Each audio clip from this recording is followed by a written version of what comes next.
Hannibal, the general who made Rome tremble. Learn English through story.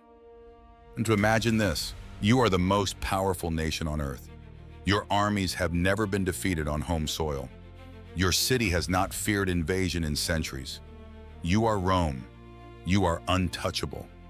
And then a messenger arrives, breathless, covered in dust. And what he tells you stops the blood in your veins. There is an army coming from the north, not from the sea, not from the east, from the Alps, from the mountains that every general, every strategist, every sane military mind in the ancient world has always agreed are simply impassable. They cross the Alps in winter with elephants. And at the head of this army is a 29-year-old from North Africa who has been planning this moment since he was 9 years old. A man who will win 3 of the most one-sided battles in the history of warfare. A man who will bring Rome, the eternal city, the center of the known world, to the very edge of total collapse. His name is Hannibal Barca. And honestly, Rome never really got over him. Welcome, my friends, to the story of the greatest military genius who never quite won. The man who terrified an empire, rewrote the rules of warfare, and whose tactics are still studied in military academies 2,200 years after his death. In this video, we will cover his extraordinary life, his most jaw-dropping battles, and the oath that drove every single thing he ever did. So sit back, relax, and let us travel to the ancient Mediterranean, a world of empires, bronze, blood, and breathtaking human ambition, and meet the man who came closer than anyone else to destroying Rome before Rome destroyed him. Chapter 1. A Promise Made in Blood. To understand Hannibal, you need to understand one moment, one conversation, one promise. It is around 237 BC. A 9-year-old boy in the city of Carthage, a great North African power on the coast of what is now Tunisia, watches his father, the general Hannibal Barca, prepare to lead an army to Spain. The boy desperately wants to go. He begs. He follows his father to the altar where animals were offered to the gods before battle. His father looks at him and asks, with the bluntness, directness, no softening, of a Carthaginian general, "Why do you want to come so badly?" The boy says, "Because I want to fight Rome." Hamilcar places the boy's hand on the altar, among the smoke and blood of the sacrifice, and makes him swear to the gods, in the most solemn way the ancient world knew, that he will be Rome's enemy for as long as he lives. The boy swears, and he keeps that oath with an unwavering, never weakening, never changing dedication that history has rarely seen matched.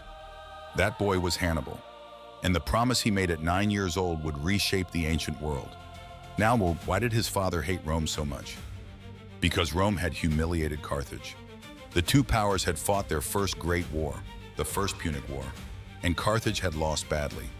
It had been stripped of Sicily, forced to pay an enormous indemnity, money paid as punishment to the winner, and watched helplessly as Rome grabbed Sardinia and Corsica too, with the ruthless, completely without mercy, opportunism that characterized Roman foreign policy. Hamilcar had fought brilliantly in that war and never been defeated in the field, but the politicians surrendered anyway.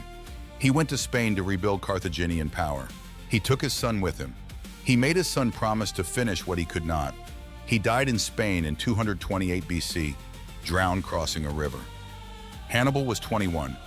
He had spent 12 years on campaign learning warfare, logistics, the planning of supplies and movement for armies, and the nature of men under pressure from one of the best commanders of the age. He would not waste what he had learned. Chapter 2. The Young Commander and the Crossing. At 26, Hannibal was chosen as commander of the Carthaginian army in Spain, not by political appointment, but by acclamation. Enthusiastic, unanimous agreement from the soldiers themselves. That tells you everything.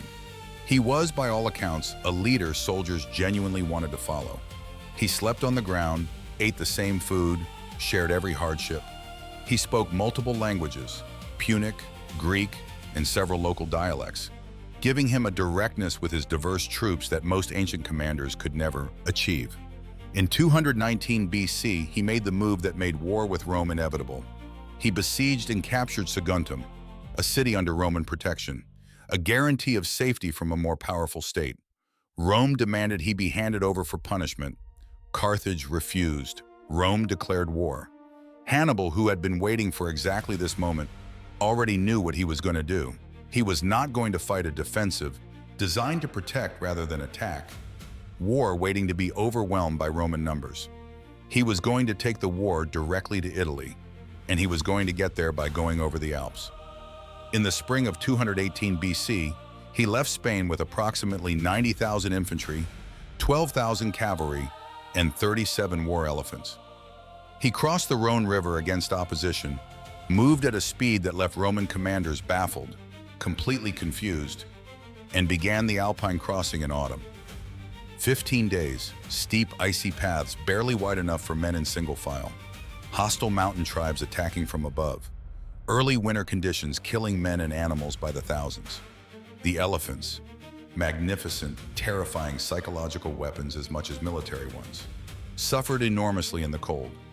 The army that arrived in northern Italy had perhaps 40,000 men, half of what had left Spain, but it had arrived. And that fact alone, that Hannibal had done something every Roman strategist considered impossible, had a psychological impact that mere military defeat could not have produced. Rome now understood something new about this enemy. He did not recognize the boundaries of the possible, and that unsettling, disturbing your sense of security, recognition would shape every Roman decision for the next 15 years. Chapter 3: Three Battles That Shook the World. In the 2 years after the Alpine crossing, Hannibal delivered 3 blows to Rome that remain among the most devastating military defeats in ancient history. At the Trebia River, he lured, attracted into a trap, a Roman army across a freezing river at dawn using a small decoy, something used to mislead. Force then attacked with his full strength from multiple directions. 25,000 Romans dead. Hannibal lost 5,000. At Lake Trasimene, he concealed, carefully hid, his entire army in hills above a narrow lakeside road, waited for 30,000 Romans to march into the trap in thick morning fog, then attacked simultaneously from every direction. The battle lasted less than 3 hours. 25,000 Romans died. Hannibal lost 1,500, and then came Cannae. And Cannae was something else entirely. On the 2nd of August, 216 BC, Hannibal faced the largest army Rome had ever assembled. 86,000 men sent to crush him once and for all. Hannibal had 50,000. What he did that day is still taught in military academies from West Point to Sandhurst. He placed his weakest troops in the center of his line, in a convex, curving outward formation, bulging toward the Romans. When the battle began, the Romans drove straight into that center, and the center gave way. Gradually, deliberately, drawing the Romans forward, deeper and deeper, more and more men crowding in, compressed, squeezed so tightly together that soldiers could barely raise their swords. And then the strong troops on the flanks wheeled inward, and the cavalry swung around behind, complete encirclement, surrounding an enemy with no escape. 86,000 men trapped in a shrinking circle of Carthaginian steel. Between 50 and 70,000 Romans died that afternoon. The worst single day in Roman history. After Cannae, Hannibal's officers sent back to Carthage 3 containers of gold rings taken from the fingers of dead Roman knights, just to show how complete the victory had been. Rome was on its knees. Several allies switched to Hannibal's side. For one extraordinary moment, it seemed possible that the greatest city in the ancient world might actually fall. Chapter 4: The General Who Could Not Finish. And then nothing happened. This is the great mystery of Hannibal's career. After 3 catastrophic Roman defeats, after Cannae, he did not march on Rome. He stayed in southern Italy, winning battles, keeping his army together, waiting for Carthage to send the reinforcements, additional troops and supplies. He needed to finish the war. The support never came. Carthage was politically divided.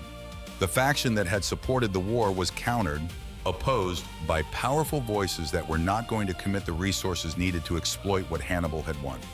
He was left fighting a war of attrition, gradual wearing down through constant pressure and loss, against an opponent with essentially unlimited manpower. Rome, to its enormous credit, learned from its defeats. After Cannae, they stopped trying to fight Hannibal in open battle, which he was too skillful to lose. Instead, they adopted the Fabian strategy, named after the general Fabius Maximus, nicknamed the delayer: harass, avoid, cut supply lines, never engage the full army. Let Italy's distances and seasons do what Roman legions could not. Hannibal spent 15 years in Italy. He never lost a significant battle, and in the end, he was called back to defend Carthage itself, because Rome had done to Carthage exactly what Hannibal had done to Rome: taken the war to the enemy's home. Chapter 5. The End of the Road. In 202 BC, the two greatest generals of the age met at the Battle of Zama in North Africa. Scipio Africanus, Rome's answer to Hannibal, a commander who had spent years studying Hannibal's tactics specifically in order to counter them, faced the man himself. It was a mirror image of Cannae, with the roles reversed. Scipio disrupted Hannibal's elephant charge. He managed his cavalry brilliantly. He turned Hannibal's own methods against him. Hannibal lost, his first significant defeat. Carthage sued for peace on humiliating, deeply shaming terms. Hannibal stayed in Carthage and became remarkably one of its most effective administrators, reforming finances, reducing corruption, beginning to restore prosperity. But Rome could not leave him alone. Still afraid, because even in defeat, this was the man who had killed 70,000 Romans in an afternoon. They pressured Carthage to hand him over. In 195 BC, Hannibal fled into exile. He spent his final years moving from court to court across the eastern Mediterranean, always one step ahead of Roman agents, advising kings, planning campaigns, still the most formidable, inspiring fear and respect through sheer capability, military mind in the Mediterranean world. But the net kept closing. In 183 BC, Roman agents finally cornered, trapped with no escape, him in Bithynia, in what is now Turkey. He had always kept poison in a ring he wore, exactly for this moment. He was approximately 64 years old. He took the poison, and before he died, he said something that has echoed across the centuries with a bitterness, sharp, painful resentment that is almost unbearable. Let us relieve the Romans of their long anxiety, since they find it too much to wait for the death of an old man. He kept his oath until his final breath. Final reflection. My friends, Hannibal Barca was arguably the greatest military mind the ancient world ever produced. He crossed the Alps in winter with elephants. He defeated Rome 3 times while outnumbered. He invented at Cannae a tactical concept that military commanders have been attempting to replicate ever since. Napoleon studied him. Wellington studied him. The German generals of the Second World War studied him. And yet he never achieved the one thing he had sworn to achieve. Never destroyed Rome. Was it bad luck? The failure of Carthage to support him? The extraordinary resilience? The ability to recover from catastrophic setbacks? Of Rome itself? Or something in Hannibal? A belief that military genius alone could achieve what required political vision too. Historians have argued about this for 2,000 years. They will argue for 2,000 more. What is not debatable, open to question, is what he achieved. He made the greatest military power in the ancient world genuinely afraid. For 15 years, he changed Roman strategy, Roman politics, Roman identity.